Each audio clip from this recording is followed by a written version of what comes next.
Hello বন্ধুরা, আজ আমি আপনাদের সামনে নিয়ে এসেছি একটি নতুন গল্প। আমার গল্পের নাম রেল লাইনের আত্মা। একদিন আমরা চার বন্ধু মিলে ঠিক করলাম আমরা ঘুরতে যাব, এবং সেই চায়ের দোকানের লোকটি আমাদের বলে সেখানকার মানুষরা খুব ভালো এবং অন্য কোনো দেশের মানুষদের তারা খুব সহজেই আপন নিতে পারে।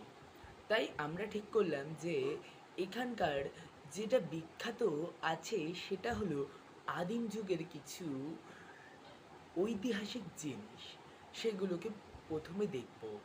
সেই চা দোকানি আমাদের বলল যে, বাবু, আপনারা যখন যাচ্ছেনই তখন একটা কথা শুনুন।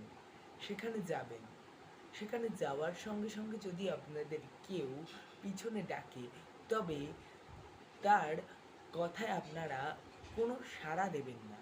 কারণ সেখানে যদি আপনারা তার কথায় সাড়া দেন, তাহলে আপনারাও তার কবলে গিয়ে পৌঁছবেন। আমরা জিজ্ঞাসা করি, সেটা কি? বলছে সেটা একটি আত্মা। আমরা যখনই জিজ্ঞাসা করলাম সেই আত্মাটা কোথা থেকে এসেছে, তখন সে আমাদের কিছু বলল না, শুধু বলল সেটি রেল লাইনের আত্মা।